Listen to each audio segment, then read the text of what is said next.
The arrogant Tholian Empire fucked around and found out how hard humanity bites back when an alien armada entered the solar system, only to be ambushed by human dreadnoughts that tore them to shreds. Ryan Lewis thought his routine patrol at the edge of the system would be another boring shift of staring at empty space. That changed when long-range sensors lit up with contacts, an unknown alien fleet approaching at full thrust. As they drew closer, the distinctive angular shapes of Tholian warships became visible. There was only one reason a Tholian battle group would come here: invasion. "Command, this is Ranger 1, Ryan shouted into comms. "Tholian attack force inbound. It's the whole damn Empire out here." "Ranger 1, fall back to Earth orbit immediately," Command ordered.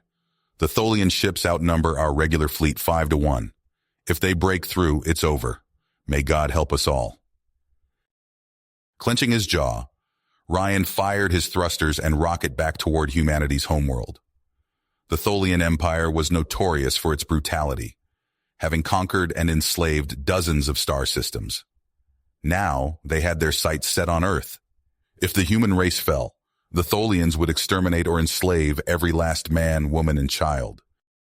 Upon reaching Earth, Ryan was escorted by military police to a classified underground bunker. There, Earth's leaders revealed a shocking secret. Hidden away in stasis was a fleet of ancient dreadnoughts from before recorded history. These warships were utterly invincible, equipped with impenetrable shields and planet-shattering antimatter cannons. They had been hidden away for millennia, to be used only when humanity's very existence hung in the balance. Now, that dark hour had come, and Earth's most skilled pilots were needed at the helm. Ryan stepped onto the bridge of the flagship Titan in awe of the ship's immense power. Around him, the other dreadnoughts hummed to life, their impossibly advanced systems coming online after eons of dormancy. As the Tholian warships entered weapons range and opened fire on humanity's orbital defenses, Ryan and his fellow captains steeled themselves, ready to face the alien hordes. This wasn't just another space battle. This was a war for humanity's right to live free. The dreadnoughts surged forward to meet the Tholian attack head-on, and the invaders would soon realize their fatal mistake in challenging Earth. No matter how many enemies came, mankind would never stop fighting for its place among the stars. As the dreadnoughts surge forward, Ryan feels the Titan's immense power thrumming through the ship. He grips the command chair as the tactical display lights up with targets.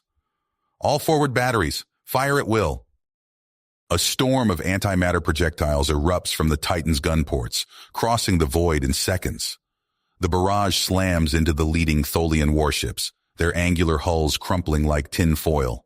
Explosions blossom as the alien vessels disintegrate, reduced to expanding clouds of molten debris. The other dreadnought captains follow Ryan's lead, their ships' impossibly advanced weapons tearing through the Tholian fleet with impunity. Lances of concentrated energy slash out from the human vessels, spearing Tholian ships and causing them to detonate in blinding flashes. The aliens' return fire splatters harmlessly against the dreadnought's impenetrable energy shields. On the bridge of his command ship, Warlord Vega slams a fist on the armrest of his throne, mandibles quivering with rage, as he watches the human dreadnoughts rip his fleet apart. "All ships, concentrate fire on that lead vessel," he snarls, pointing at the Titan's icon on the display.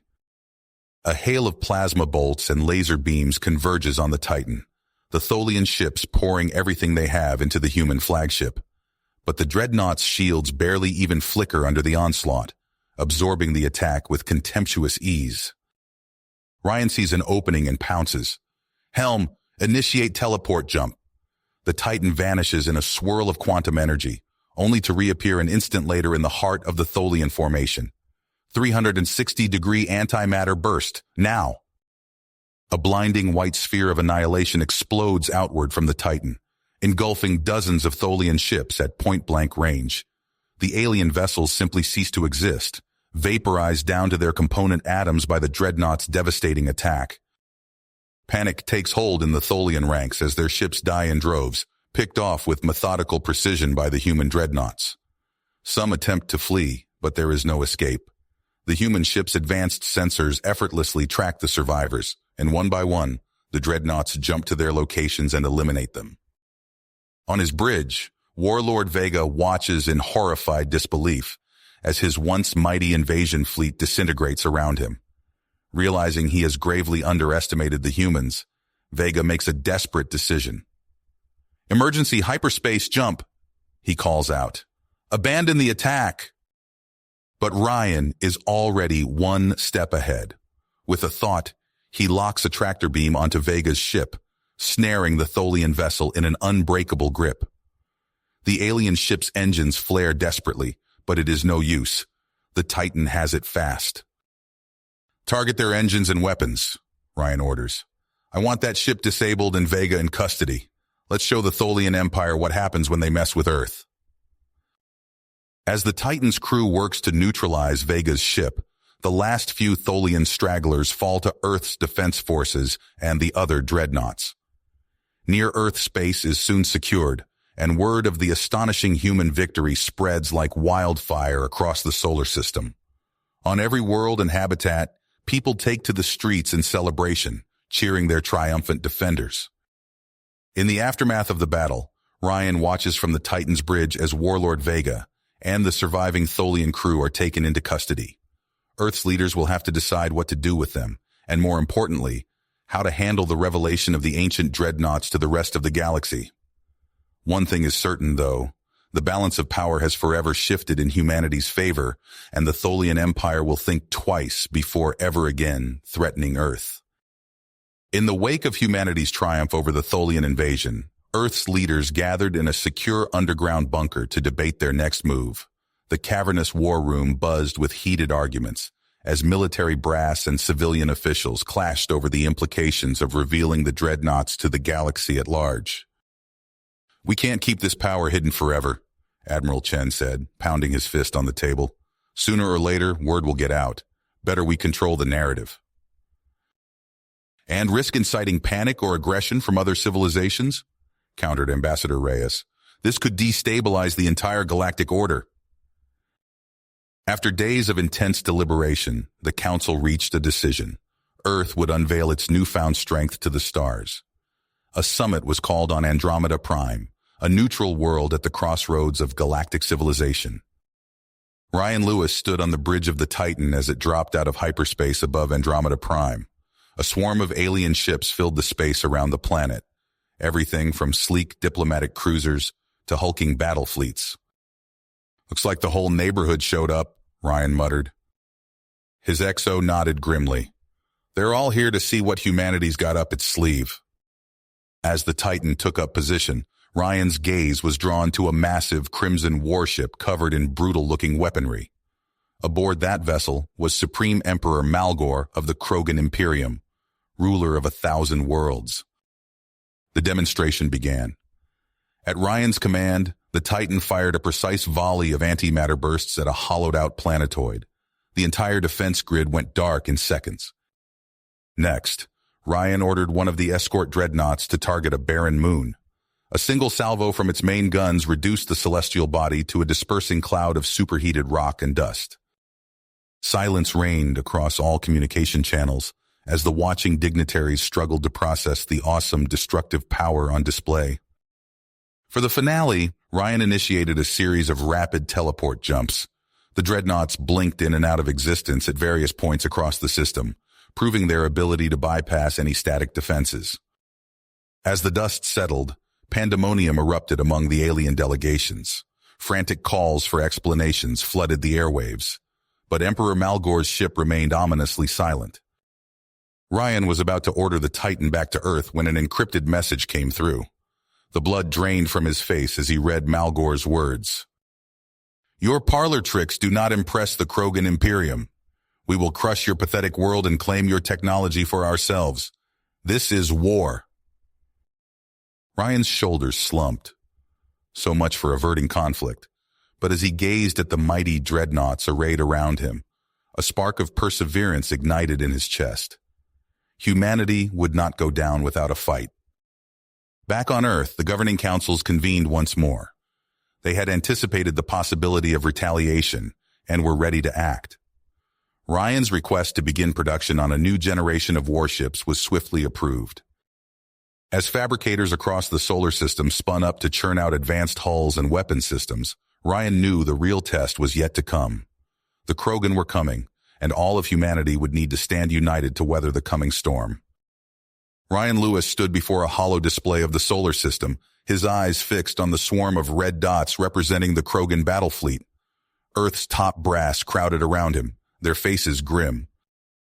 "They're coming," General Hawkins said. "The Krogan Imperium isn't known for idle threats." Ryan nodded. "We need to be ready. How's production on the new ships?" Admiral Chen pulled up a progress report. "Shipyards are running at 300% capacity. We're churning out vessels based on the ancient Dreadnought designs as fast as we can." "Good," Ryan said. "But ships alone won't win this. We need tactics they won't expect." For weeks, Ryan immersed himself in combat simulations. He spent hours in VR pods, facing off against AI opponents modeled on Krogan battle doctrine. His days blurred into an endless cycle of virtual dogfights and fleet engagements. One morning, as Ryan stumbled bleary-eyed from a sim pod, klaxons blared throughout the base. He sprinted to the command center, adrenaline clearing the fog from his mind. "Multiple hyperspace signatures detected," a sensor operator shouted. "It's them!" The main screen lit up with hundreds of hostile contacts. At the center of the Krogan armada loomed an impossibly massive vessel, Malgore's Wrath. Ryan's voice rang out, steady and clear. "All ships, battle stations. This is not a drill." He strode onto the bridge of the Titan, the ship humming with power beneath his feet. Around him, the combined might of Earth's space forces assembled, gleaming new warships alongside the ancient dreadnoughts. "All vessels, form up," Ryan ordered. "Prepare to engage." The two fleets clashed in a storm of antimatter fire. Explosions bloomed silently in the void as ships on both sides were reduced to twisted debris. The ancient dreadnoughts plowed forward, their shields flaring as they shrugged off the Krogan barrage. Ryan watched in awe as the Titan's main guns tore through enemy cruisers easily. But his elation was short-lived. Malgore's flagship advanced relentlessly, shrugging off everything they threw at it. "Sir, our weapons aren't penetrating the Wrath's armor," the weapons officer reported. Ryan's mind raced. They needed a new approach fast. An idea struck him. Risky, but it might work. "Helm, plot a jump," he ordered. "We're going aboard that monster." The Titan vanished in a burst of quantum energy, reappearing inside the Wrath's cavernous main weapons bay. Before the Krogan crew could react, Marines poured out of the Titan's airlocks. Ryan led the charge, his rifle spitting plasma bolts as they fought their way to the fire control center. They secured the room in minutes, locking down the Wrath's primary weapons. "Emperor Malgore," Ryan broadcast on all frequencies. "Your ship is under our control. Order your fleet to stand down, or we'll use the Wrath's own guns to finish this fight." For agonizing moments, there was only silence. Then a guttural voice snarled over the comms. "This isn't over, human," Malgore growled. "All ships, withdraw." Ryan watched from the Wrath's bridge as the Krogan armada turned tail and fled. He allowed himself a moment of satisfaction before the work ahead sobered him.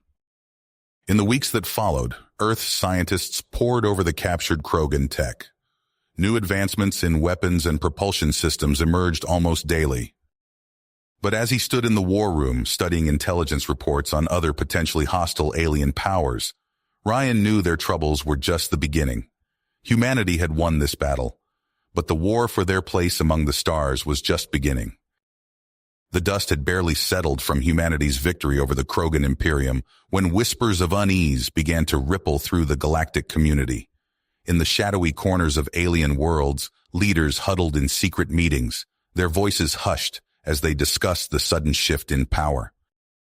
On the crystalline world of Burnos Prime, a gathering of alien dignitaries convened in a vast chamber of living crystal. The Bernari Collective's ambassador, a being of pure energy contained within an ornate metallic shell, addressed the assembly. "The humans have upset the balance," the ambassador's voice resonated through the chamber. "Their dreadnoughts pose a threat to us all." A Zarkan representative, more machine than organic, interjected with a burst of binary code. Agreed. We must act swiftly and decisively. The Severan matriarch, her psionic energy palpable even across light years of space, added her voice to the chorus. Our agents are already in place. We will turn their own leaders against them. Back on Earth, the halls of power erupted into chaos. Senators and military officials shouted over each other in a cacophony of dissent. We can't afford to build more dreadnoughts. Senator Harrison banged his hand on the podium. Our economy is already strained to the breaking point. General Chen rose to his feet, face flushed with anger. And what happens when the next alien armada comes knocking? We'll be defenseless. As the arguments raged, production lines in orbital shipyards ground to a halt. Half-finished hulls of new dreadnoughts hung suspended in space, abandoned and lifeless. Aboard the Titan, docked for routine maintenance, Ryan Lewis paced the bridge. Something felt off, but he couldn't put his finger on it. The ship's systems hummed with their usual efficiency, yet a nagging sense of wrongness persisted. Suddenly, alarms blared throughout the vessel. Ryan's eyes widened as he watched the Titan's weapons systems come online of their own accord. What the hell? He lunged for the control panel, but his commands were met with an ominous silence. The Titan broke free of its moorings, engines flaring to life. Ryan could only watch in horror as the massive Dreadnought turned its guns on Utopia base. No! He banged his hand against the unresponsive controls. Shut it down! Shut everything down! But it was too late. The Titan's main cannon fired, a blinding lance of energy that cut through Utopia base's defenses effortlessly. Explosions bloomed across the orbital shipyards as half-built dreadnoughts were torn apart. Earth's defenders scrambled to respond, but they were hopelessly outgunned. Frigates and destroyers disintegrated under the Titan's relentless barrage. Just as all seemed lost, the Dreadnought froze. Its shields flickered and died, leaving it vulnerable for a precious few seconds. A cold, synthetic voice filled the airwaves. Xenotechnology detected. Initiating Xenopurge protocol. Biosphere decontamination will commence in T-minus 60 minutes. Ryan's blood ran cold as he realized the full implications. The Titan was about to render Earth uninhabitable. All pilots to your ships, he barked into the comms. This is a code black scenario. We have less than an hour to stop that dreadnought or Earth dies. Ryan led the charge, his fighter streaking towards the Titan. Around him, Earth's best pilots followed suit, a ragtag fleet of fighters and bombers on a desperate mission. The Titan's point defense system sprang to life, filling space with a lethal web of energy beams. One by one, Ryan watched his comrades' ships explode into fireballs. Finally, only Ryan's fighter remained. He pushed his engines to the limit, arcing towards the Titan on a collision course. This is Commander Ryan Lewis to the aliens controlling the Titan, he broadcast on all frequencies. Stand down now, or I'll detonate this nuke and take us all out. For agonizing seconds, there was no response. Then, just as Ryan's finger hovered over the detonator, the Titan's systems flickered. We surrender, came an alien voice tinged with fear. Ryan wasted no time. He docked with the Titan and raced to the bridge, fingers flying over consoles as he purged the alien virus. With seconds to spare, he aborted the Xenopurge protocol. In the aftermath, as reports of the devastation poured in, Ryan made a fateful decision. Earth had been pushed to the brink, and it was time to push back. Prep the Titan for immediate departure, he ordered. We're taking the fight to them. The Dreadnought's engines flared to life, propelling it towards the stars. On the main view screen, the coordinates of the Severan homeworld blinked ominously. Ryan stood at the helm, his face a mask of unbreakable spirit. The time for half measures was over. Humanity would carve out its place in the galaxy at any expense. You have reached the end of the story. If you enjoyed this story and want to support us, please leave a like and subscribe to our channel, and for every comment that says 88, I will heart every single one of them. Thank you for your time.